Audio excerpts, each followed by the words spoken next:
All right, we're gonna get started. It is 9:40 right now. All right, so I'm Matthew Singh. I'm Eddie. And I'm Eli.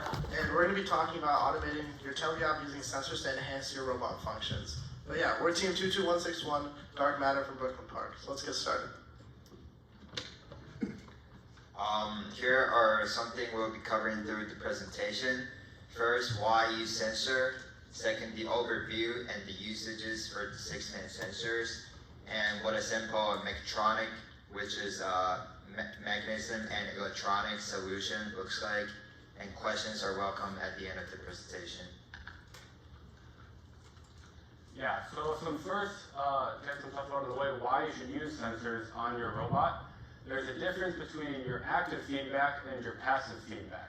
Your active feedback, the sensors on your robot will be sending and receiving data, which can be used in tandem with the passive human feedback, which the human feedback requires a line of sight to the robot, which, for example, if you're on the other side of the field, you might not always have that, while you'll always have active sensor feedback on the robot. Additionally, when using sensors, there'll be an increase in automation, which comes with a decrease in the chance for human error. And this works very well with our next point.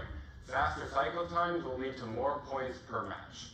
So for example, in this chart here, let's say you're not using sensors, you might end up with about a 10-second cycle time, which is the amount of time it takes to get a scoring element and actually score it.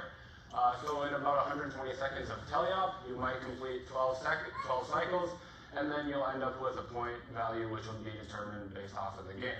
Now, however, if you start using sensors on a robot, you might be able to cut your cycle time down from 10 seconds to 8 seconds, which might not seem like a lot, but your cycles will increase from 12 to 15, which is, in the end, 25% more points just by shaving off 2 seconds in your cycles. All right, the 6-man sensors. So we kind of rated them on a difficulty scale of how easy it is. So we have the beginner scale, which is more of like the user-friendly type of sensors that are kind of easy to incorporate into your robot. We have the intermediate stages, which are going to be a little bit more harder and programming intense. And next are the advanced, which take a lot of research and more stuff to actually apply to your robot. So to start off, we have distance sensors and magnetic limit sensors in the beginner stages. And in your intermediate stages, we have your color sensors and your LED lights. And next, in advanced, we have your touch sensors and odometry and encoders, which are more harder stuff, as I said. And in this presentation, all the sensors that we're going to be talking to and referring to, we're going to be referring to robotic sensors, so just assume that they're REV sensors, unless we say otherwise.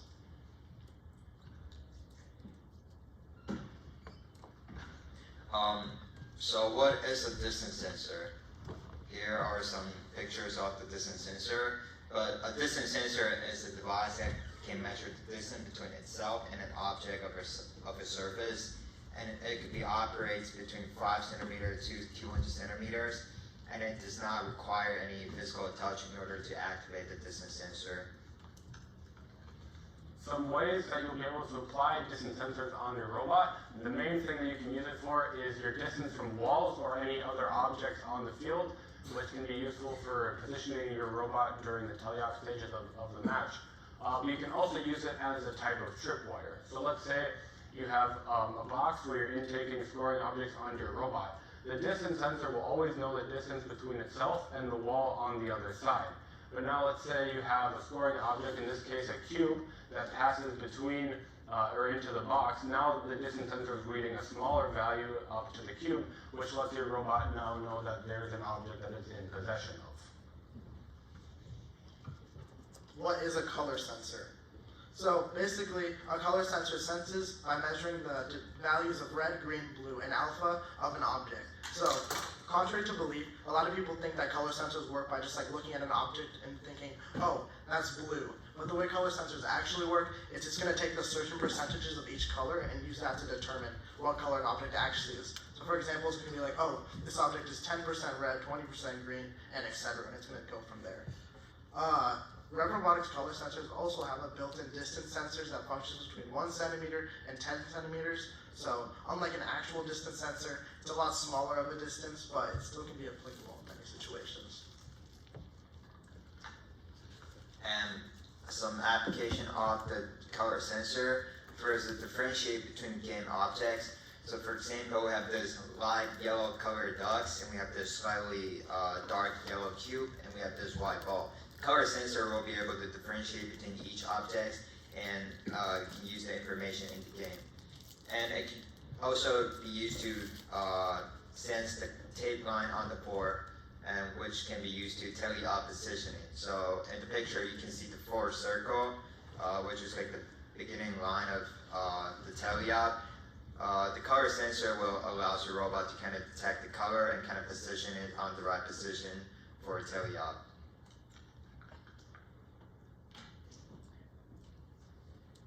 What is a touch sensor?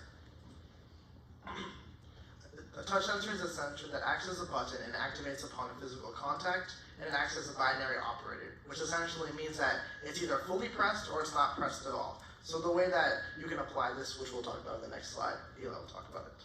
Yeah, so touch sensors on the robot, one way they can be used is limiting the range of a motor. So let's say you have an arm or something on a servo that's spinning to a location. Once that arm or something hits the touch sensor, it can be used to stop the motion so it doesn't interrupt any other actions on the robot.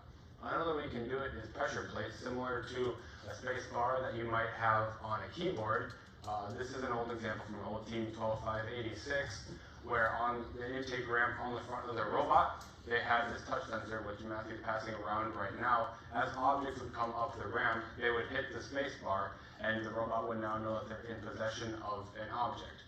And one thing to note about this type of sensor is a touch sensor, you can remove the plastic casing around it so that the touch sensor itself becomes much smaller. However, in doing so, now the circuitry and the circuit board is exposed, so you have to be much more careful with how you put it in position on the robot. In this case, it was surrounded by some 3D printed parts, which basically gave it all the protection it needed, but that's just something that people should be aware of. Alright, what is a magnetic limit sensor? So a magnetic limit sensor triggers upon the presence of a magnetic field, and it will respond to either the north or south poles of that magnetic field. So it senses between 10 millimeters on top of the magnetic field and 5 millimeters on the side. Something to note that Go Build a limit sensors that operate are more similar to a touch sensor, so just keep that in mind when you're programming them. Several ways that you'll be able to apply the magnetic limit sensors on your robot. One way you can do it is if you have a rotating arm. So let's say this is my arm. If I have a magnet up on here and then another sensor stuck on the robot, if the arm is rotating and once they come in contact, you can then use the sensor value to tell your robot that, hey, I'm in position and I don't need to keep sending power just in order to keep it rotating, and instead I can just keep this in place using other encoders, which we'll get to later. Another way you can use it is on linear side preset locations. So when the slide is cascaded all the way down, you'll have your sensor on the top and magnets on the bottom. So then when your string gets pulled on and the slide extends, you'll have the sensors in line with the magnet, which similar to the arm, you'll then be able to stop sending power and you can just have it hold its position.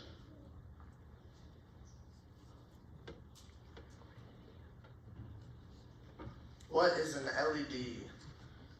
That's a picture of an LED. But an LED does not actively sense anything, so unlike the other sensors, it's not going to be able to tell you, oh, you're 5 millimeters from the wall, or that cube is green, or whatever. But it is useful relaying information back to the drivers, and basically LED strips can be programmed in a variety of different ways, and one of the main ways is displaying different patterns on the LEDs, which we'll talk about in the next slide, but it's basically like if you have something in your robot, you can change the color and stuff like that, but we'll talk about that in the next slide. And how to apply to the LED. First, it's often used in tandem with other sensors, so it can kind of differentiate pattern for different sensor value. If a robot is in possession of game element, the LED color is going to change to a certain color.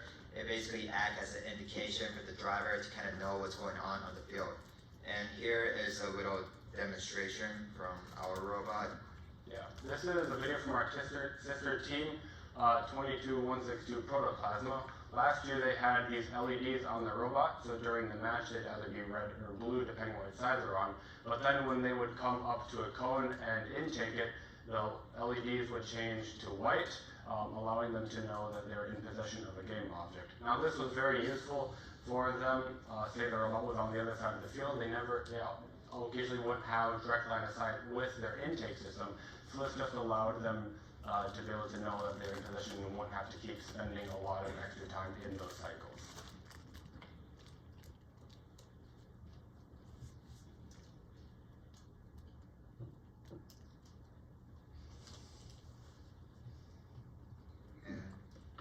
What are odometries and encoders?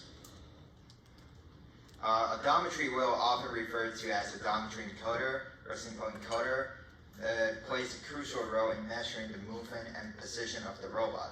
And there are four main functions of the odometry wheel, which is measuring the wheel rotation, calculating the movement, navigation, and feedback of control. So basically, the odometry wheel has a sensor that allows them to track the rotational data and calculate the distance travel and the direction of the robot. Most importantly, it allows the robot to adjust its movement in real time to follow the desired path or maintain a specific position accurately. And here are some photos of the odometry wheel. And how to apply the odometry or encoder. First, there is a motor preset position, and you kind of run the preset path in Tele-Op, so it kind of follows the desired path you program it to be. And here is a little demonstration video from Team 14525 Terabytes. Yeah, so last year, as you can see, at one point during one of their matches, they had just set down their game controller, and then this robot just runs by itself during the Tele-Op portion of the match, much like it would during autonomous. And what this does is, by using all this preset pathing, it removes basically all human error in the calculations during Tele-Op, which allows them to have much more cycles and score, in the end, much more points.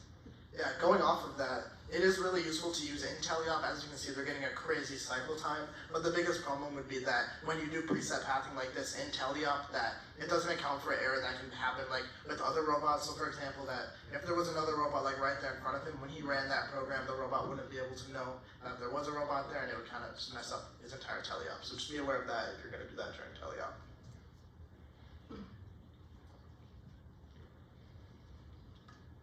Combining sensors. So this slide is basically just going to talk about all the possible combinations that you can use with all the sensors that we just talked about. So Eli will be covering that. Yeah, so a few ways you can do this. Let's say, for example, you can drive up to a tape line on the field. Usually these tape lines are in front of some sort of scoring apparatus, which helps with lining a lot of things up. And now you can check the position using a color sensor that's pointed downwards onto the field. And you can send that status to the LEDs to let the drivers know that they either are on a good scoring position or they're not, so they can correct for that. And then once you're in a preset position, they can, just like on the last slide, start running some type of preset pathing to increase the amount of cycles they get during a match. Another easy way you can do this is, let's say you're intaking a game object using a series of different motors. Once the object is in possession, you can use the tripwire effect from the distance sensor that we mentioned earlier to sense whether the robot is in possession of an object or not. And then after that, the LEDs will be able to change color to notify the drivers that they are in possession of an element. And then let's say you can lift a linear slider lift to a preset location, so now all you have to do is have the drivers drive up to where they're scoring it. And if you notice on this last one, usually this whole process might take 3 or 4 different button presses on the game controllers by the drivers, but by using a lot of sensors to automate the status of where the robot is and what is currently in possession of it, you can get this down to about 1 or 2, which removes a significant amount of human error that can be introduced. So yeah, overall, a lot of these different combinations that can be created are very heavily game dependent. Some years you might not be able to use all of the sensors, some years you might be able to use all of them. It just very much depends on what the game is, and being able to brainstorm and try and think, how can I automate the robot, use a bunch of different sensors to try and basically trying to remove the driver from the equation and just let the robot do what it wants to do, because the robot will generally be much more accurate than the human drivers. That's all we have. Thanks for listening. We're going to be taking questions, so if you guys have any questions, go ahead right now. But you can reach out to us at our Instagram, our email, or our YouTube. But right now we'll be taking questions, so if you guys have any, go ahead. Yeah, we can start in the corner with. So when you mentioned that you were talking about the color sensor and it's being able to sense red, green, blue, and alpha, what exactly is alpha? So the alpha is the opacity of an object. So not a lot of game elements tend to be translucent, but let's say if one was, it would be able, that color sensor would be able to tell the difference between a yellow object and a yellow object that's translucent, because the light that passes through it, on the solid one, it just hits it and reflects back to the color sensor, whereas on the translucent yellow object, some of the light would pass through, which returns that alpha value that you had mentioned. Yeah, basically to go off that, it's kind of how solid your object is, or how much of that color it's detecting, basically.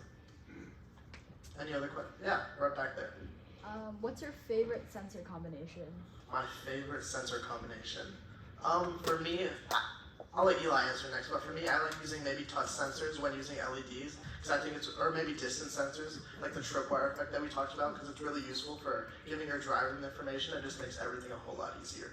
If you want to say your favorite. Yeah, so my favorite sensors that I tend to use on robots, a lot of the robots I use, a lot of the main sensors are the color sensors and the distance sensors, because they'll take care of a lot of the main functions that I'll need to know whether I'm in possession of an object or not, and then I can send that information to the LEDs as well. I don't know if Eddie has his favorite.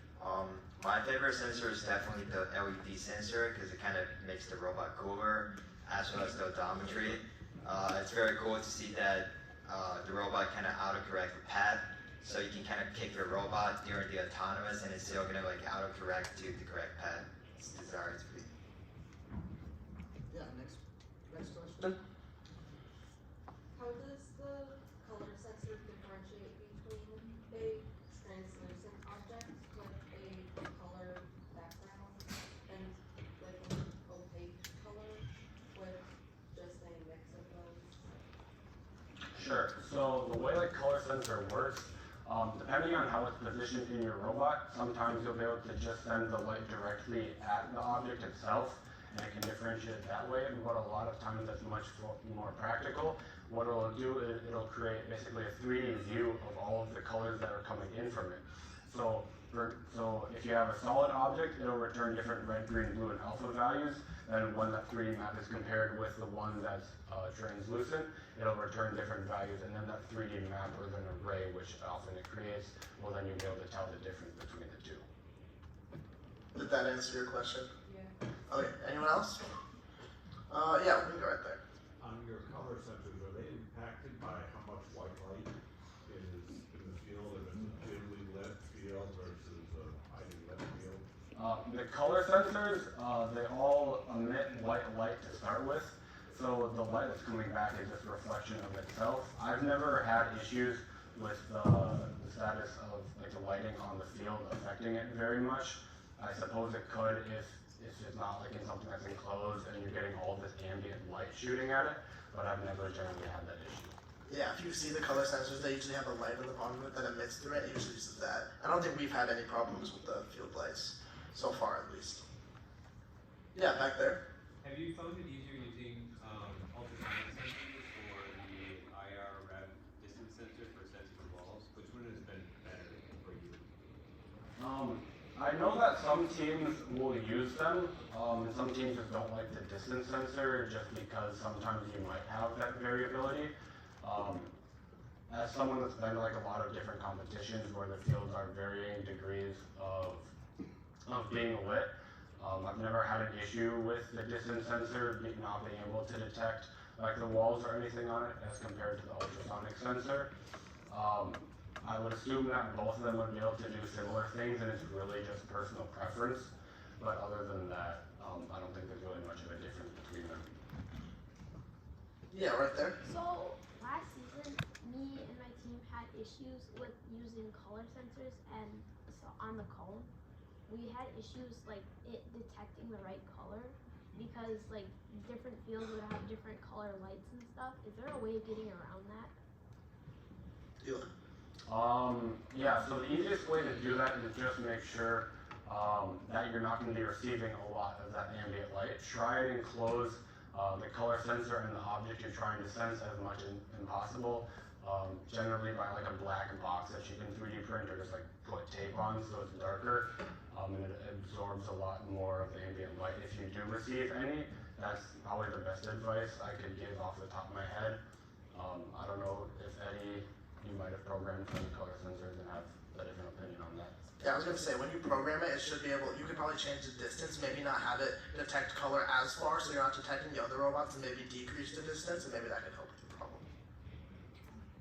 Any other questions? Yeah, we can go right here. So using the distance sensor, our team has previously tried using it, and we always have issues with it constantly changing, like, so crazily, where, like, it could say it's, like, 50 centimeters away, and then all of a sudden it's 60, and it has barely changed. So is there a way that you guys have, like, dampened that, where it's not consistently giving it so, like, rapidly? Yeah, in that case, just because a lot of the times when the robot's moving, the distance sensor will change its value so much, and I even know, like, if you use like something to the telemetry, to the phone, to the driver hub, you'll see it, how fast it changes. In my experience, what we've done as a team is just generally increase the amount of time. So if a lot of the sensor values over a longer range of time are a larger distance, then you know you're generally within a larger distance. Whereas if you're getting a lot of short range values back, and then you're probably within a shorter range, it might not be like an exact science, like, you know what, at this moment you're exactly like 6 inches or whatever from a wall. It's just over like a period of like half a second or a second, you're within around 6 inches from a wall. Thanks. That helps. I saw him back there first. So I think it's expected to be used in like future competitions a lot more often. What sensors would you use to actually detect set April tags? Like I believe it was. Sorry, could you repeat that? You didn't hear. Just louder. Well, since April tags are expected to be used more often, what would you use to actually detect said April tags? Do you mean like what camera would you use to detect? What type of sensor would you use? Would you use any of the ones you talked about, or would you use something else? I think we just use the normal camera, the Logitech camera, to do it with the April tag, and that works very well with us last season. I don't think we ran into any problem with that, so that give you any. Yeah, a lot of the sensors that are on here don't do a lot with vision, which is why you'll probably need some type of camera on your robot, whether that's from a phone or just an external webcam, to actually detect the April tags. That's how we've done it in the past. But if they are to be used a lot more, like during Tele-Op this year, like sometimes they are in FRC or not, then yeah, using cameras on your robot would be very useful, probably more fall under the advanced category. I saw your hand next. So we were like our first year was last year for FTC. So what are the April tags? Do you want to talk about that? Yeah, APROTEC is basically a library under FTC, I think, and it's kind of like the code. There is a unique code or a pattern of like 21 pattern or something, and by coding it, you can make your camera being able to detect the APROTEC, and that would be extremely helpful in the autonomous section, because there is probably like there is the challenge to make you kind of detect like which location you're gonna park or something like that. So APROTEC could be used on that, and it is relatively easy to kind of implement in your autonomous, since there's a lot of since there is already a library of it. You just kind of have to download the library, and it works perfectly well for us last year. Yeah, they look a lot like QR codes that are a lot more simple. So instead of having like a lot of tiny black squares, they'll have a lot or fewer larger black squares in some pattern. There's generally also not a lot of the squares. They're very simple. Yeah, the way we used them last year was for our sleeve. So what we did, we set our entire sleeve to QR codes, April tags, and so our autonomous, our camera detected what QR code it was after it was randomized, and then we used Java to tell it, oh, so we know it's this program, so do that. So that's basically the way we applied April tags into our program. Yeah, right behind him. I wanted to ask about last year's game where you had the poles that you were trying to put the cones on. We tried using distance sensors and found that the field that it's detecting is so small that we like miss it or hit it, depending on, you know, it's not looking at a wide range, it's looking at a little point basically. And so I was wondering, how did you guys, or did you detect distance to those poles? And if so, what sensor did you use? How did you make that work?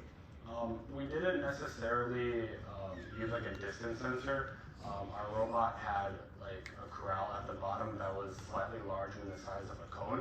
That would be like at the base, so we could just run into the poles, the junction, and then either drop the cones on.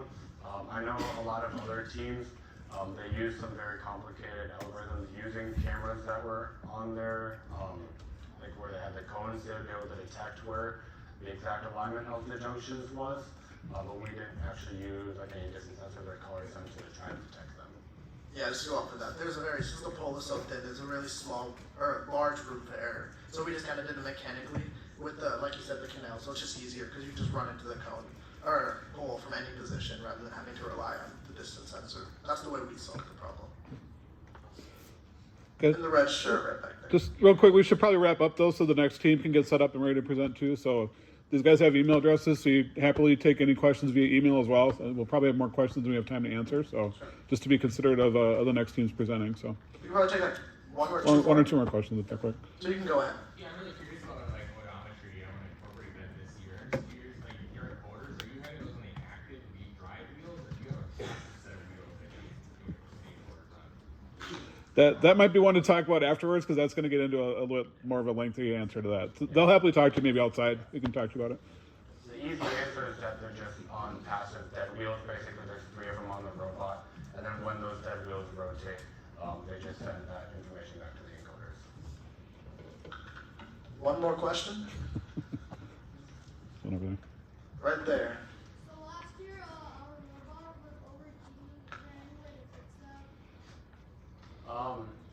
Overheating, if your robot's generally overheating in like a 2.5-minute match, it's probably because one of your motors is drawing a lot of current or voltage from the expansion hub or the control hub.